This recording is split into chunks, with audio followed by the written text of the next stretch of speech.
Welcome to the deep dive. Today we're going into the world of the Patriarca Crime Family. You might also know them as the New England Mafia, maybe the Boston Mafia. Or Providence Mafia, right. Even just The Office. Yeah, Lots of names. exactly. So we've got a bunch of historical summaries, reports. And the mission today is really to unpack, the power shifts within this group Yeah, and how law enforcement impacted them over the years. and kind of figure out where things stand now. What does it look like today? And right away, what jumps out is this split. Yeah. Factions in Providence and Boston. It wasn't just one place. Right, not monolithic. And that duality, that seems to have really shaped their whole history. Definitely. And we're talking about an organization with some serious history. The roots go back to like 1916, roughly. Over a century. That's incredible longevity. Yeah, it's just they were pretty resilient, able to adapt, even with everything thrown at them. And here's a hook for you. They eventually become known as the Patriarca family, named after one guy, Raymond Patriarca. Hmm. Tells you how important he must have been, right? That they'd rename the whole thing after him. Absolutely. Okay, so let's rewind. Go back to the start. How did this all begin? Well, like we said, even before Prohibition, you've got these two separate mafia groups forming. Okay. In Boston, the first guy in charge seems to be Gaspar di Cola. But his time was short, wasn't it? Very short. He was assassinated way back in 1916. Wow. Okay, so who steps in? That leads to Gaspar Messina taking over in Boston, and he has some interesting connections, ties to the Bonanno family down in New York. Ah, the NYC connection. Yeah. Important early on, I bet. Yeah, those links definitely mattered. Meanwhile, up in Providence, you had Frank Morelli starting his own family around 1917. And what were they focused on? Well, Morelli jumped right into bootlegging during Prohibition, obviously very profitable. Of course. And even after that ended, they kept going strong with illegal gambling, mostly in Rhode Island and Connecticut. Okay, let's swing back to Boston. Messina steps down as boss in 24. And he sort of fades into the background, runs a grocery store. Yeah, on Prince Street. It sounds kind of quaint, doesn't it? It really does. Yeah. But him stepping back, that must have created a power vacuum. Oh, absolutely. You had different gangs in Boston fighting it out for control of the rackets. The gambling, bootlegging was still going, loan sharking. And big chaotic. Very much a period of instability, different groups trying to grab power. And out of that chaos emerges Filippo Bucola. He becomes the Boston boss. That's right. But what's also fascinating, around the same time, Messina, even though he stepped down locally, Yeah. he was actually picked briefly in the early 30s as a temporary capo dei capi, like a boss of all bosses for the whole American mafia. No kidding. So these New England guys had national clout even back then. Seems so. Shows they were recognized, on the bigger stage. But that national role was temporary for Messina. So by 1932, Bucola in Boston and Morelli in Providence, they decide to team up. Exactly. They merged their outfits, and boom, you've got the New England crime family officially formed. Buchel's the boss. So what did that merger really achieve for them? Well, it was a major consolidation. Brought Boston and Providence together under one leader. Stopped them fighting each other, basically. Right. Unified front. Yeah. Stronger together, control more territory, make more money, less internal competition. And Buchel wasn't afraid to tidy up loose ends, it seems. Sources mention rivals being eliminated, like Oh. Charles King Solomon. Right. Solomon was a big Jewish mob boss in Boston. His murder really cemented Buchol's position, showed he meant business and would use violence to stay on top. Okay, let's jump forward. About 20 years later, in 1952, Bucola has a retirement party. Yeah, interestingly, held it in Rhode Island. Yeah. And that's when Raymond Patriarca officially takes the reins as boss. And Bucola. He moves to Sicily a couple years later, in 54. Quite the exit. What happened to him? Seems he had a surprisingly peaceful later life. Ran a chicken farm, reportedly. Lived to be 101. Died in 1987. Wow. From mob boss to chicken farmer. Okay, Stark contrast, isn't it? definitely. So now we're in the main event, really. The Patriarca era, 1954 to 1984. And right away, a big change. Yes. 1956, Patriarca moves the whole base of operations, shifts it from Boston down to Providence. And they used legit businesses as fronts. Classic move. National Cigarette Service Company, Coinomatic distributors. Mhm. That whole network, internally, they just called it the office. The office, simple, effective, and this move to Providence really defined his era, didn't it? It became their heartland for decades. And Patriarca himself, what was his leadership style like? Sounds pretty strict. Very strict, very controlling. He made it clear. No other mafia families operate in New England without his say-so. Kept a low profile, too. Tried to avoid the limelight. Yeah, very much so. Yeah. Stayed out of law enforcement's direct view for a long time. That was key to his longevity, I think. He understood discretion, strong central control. And where was the money coming from under him? The usual stuff. Pretty much. Yeah. Illegal gambling, massive loan sharking, pornography rackets, trafficking stolen goods, too. What about drugs? There's that claim from Vincent Teresa. Right. Teresa claimed Patriarca forbade drug dealing, Yeah.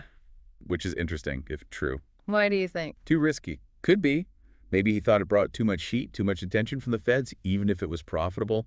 Shows a kind of calculated approach. And their influence went beyond New England, right? Las Vegas. Oh, yeah. Patriarca had a piece of the Dunes Hotel and Casino, and they were definitely benefiting from skimming the profits there. Skimming being taking cash off the top before it's counted for taxes. Exactly. A huge source of untraceable income for them.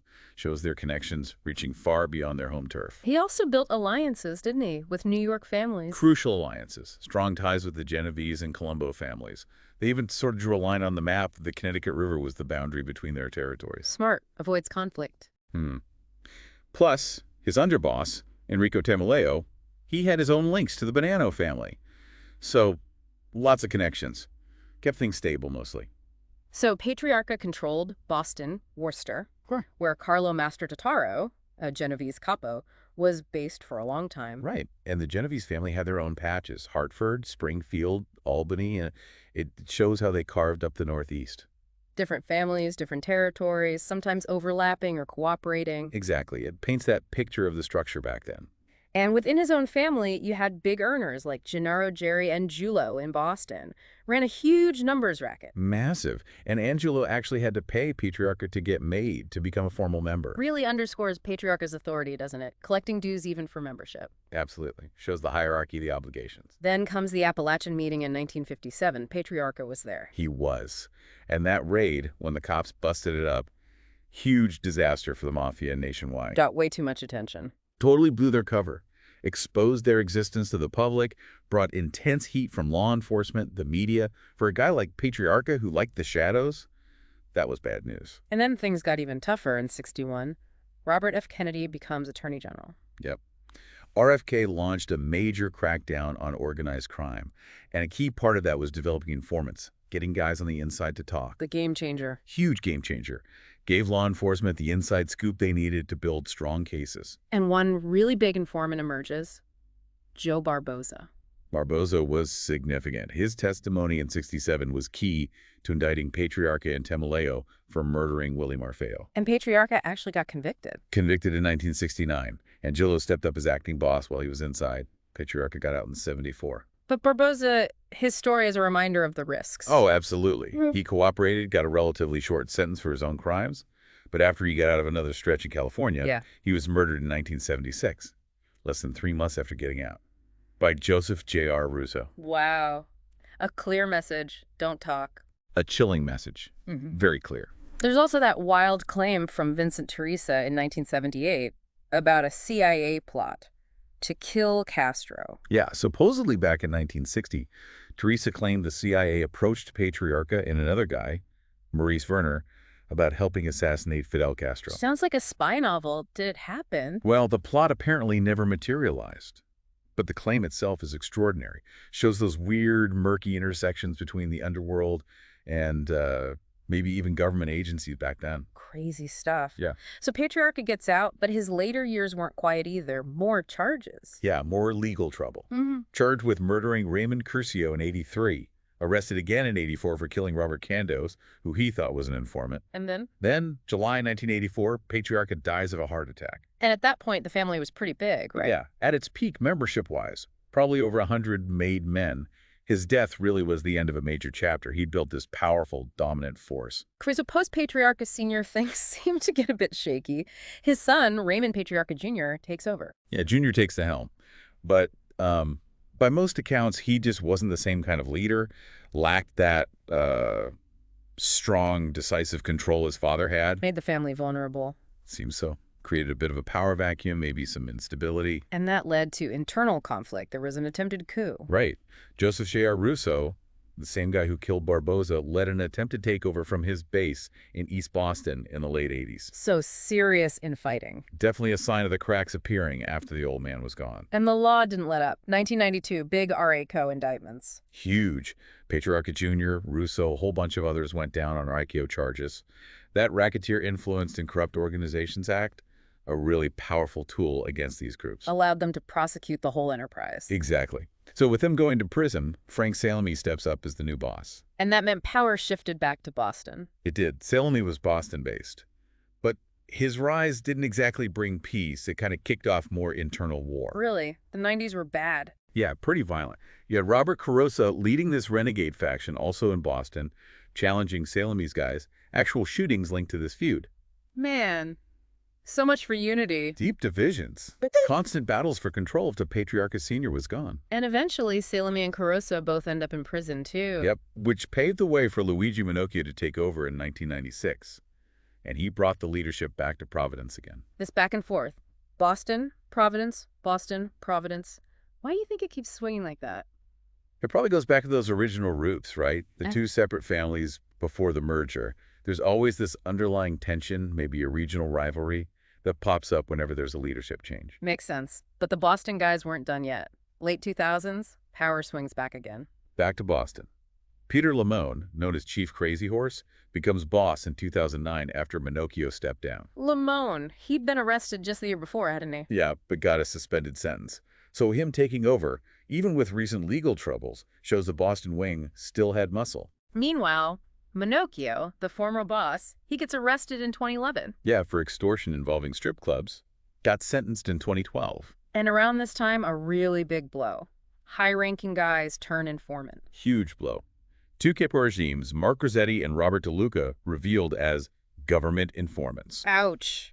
That's got to destroy trust internally. Absolutely devastating for a mafia family. It gives law enforcement incredible intelligence, leads to more arrests. It just eats away at the organization from the inside. And we see other guys getting caught, too. Anthony Ponytail Tony Perillo busted in 2011 for assault. Then Anthony D'Annunzio, who was acting boss after Lamone got pinched. Right, he gets arrested in 2012. Racketeering, extortion, again linked to strip clubs. And this involved Gambino family members from New York, too. So the pressure from law enforcement just seems relentless through this period. Constant pressure. Targeting the leadership, their money-making schemes. And the Gambino connection shows these families were still working together across state lines. But 2012, the numbers are way down, right? Estimated only around 30 made guys left. Yeah, a massive drop from the 100-plus in Patriarca Sr.'s day. Still centered in Boston and Providence, but much smaller. What does that huge drop really tell us? It's the cumulative effect, isn't it? Decades of prosecutions, guys going to prison, internal wars, maybe killing some off or making them leave. And maybe, just maybe, the life isn't as appealing to younger generations. Could be. And the leadership carousel keeps spinning.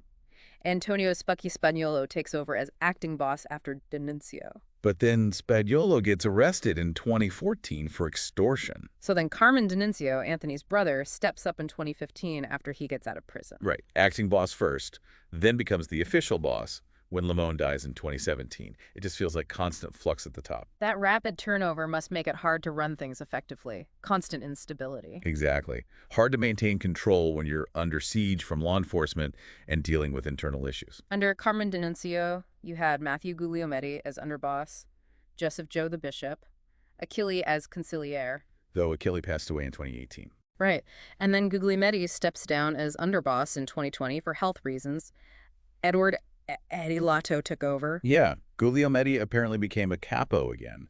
These constant changes just highlight how fragile things might be getting. Right. The attrition. And even very recently, more problems. Dino Guillemette arrested in 2022, drug charges, alleged ties to Guglielmetti. And that weird situation in Rhode Island. The State House staffer resigning over alleged ties to a marijuana business with a Patriarca associate. Yeah, Raymond Scarface Jenkins. And the staffer supposedly met with high-ranking members. It suggests that even if the main organization is weaker, some individuals and associates are still trying to operate, maybe finding new rackets like legal marijuana, leveraging old connections. We've also seen some key figures pass away recently. Underboss Eddie Lishu died in August 2024. And former boss Luigi Minocchio just died in December 2024. Really feels like the end of an era for that generation. Definitely. The passing of these old-timers weakens that old guard structure even further, poses a challenge for whoever's left. And maybe the most telling sign of all. In 2024, the FBI disbanded its Boston Organized Crime Squad, the one covering New England. Yeah, reassign the agents elsewhere. That speaks volumes, doesn't it? It really does. Suggests the feds see the traditional mafia threat there as significantly reduced. Other priorities now. That seems to be the message, yeah. And experts, people who've dealt with them for years, seem to agree. Fred Wyshak, former prosecutor, says there's not much of anything left. Stephen O'Donnell, former Rhode Island State Police head, also talks about a reduced threat. Steve Johnson, former Mass State Police detective, calls the family a shell of itself. Pretty strong words. Very definitive assessments from people who know. It paints a clear picture, weakened by decades of pressure, infighting, and just a changing world. So where does that leave them now, late 2024? There's still a leadership structure on paper, right? Seems so. Carmen the Cheese Man D'Annunzio as boss. Bobby Russo Carosa, who was in that 90s faction fight, as acting boss now. Interesting twist. Yeah. Matthew Guglielmetti Jr. as underboss. Biagio Benny the Greaser, Gigi Como, as acting underboss in Boston. Antonio Spagnolo as consigliere. And still some known capos around. Gregory Costa, Vincent Ferrara, Frederick Simone, Joseph Ruggiero Sr. Right. So the names are there. The structure kind of exists on paper, but the numbers are small, and the consensus from law enforcement is their real power and influence is way down. So summing it up, we've seen this cycle, Boston versus Providence power shifts. Yeah. The massive impact of law enforcement, especially informants. Social factor. How their crimes may be changed over time. And this overall story of resilience, dominance under Patriarca Sr., and then a pretty undeniable decline. That's the arc. A long, often powerful history, but ultimately chipped away by sustained pressure and internal problems. They're much weaker now. Which leads to that final thought. With the FBI shifting focus, what does the future of organized crime in New England look like? If the traditional mafia is a shell, does something else fill that vacuum? Great question. Does it open the door for other groups? Or maybe different kinds of organized crime, less hierarchical? The landscape might be changing fundamentally. It's definitely something to think about. Has that era of the big, dominant mafia family truly ended in New England? Time will tell, I suppose. But the signs point towards a major transformation, at least. If you listening want to dig even deeper, definitely check out some of the names and events we mentioned, FBI files, old news archives. There's a ton more detail out there on the long, complex story of the Patriarca crime family. For sure. It's a fascinating piece of American history, really. Absolutely. Well, thanks for taking this deep dive with us today.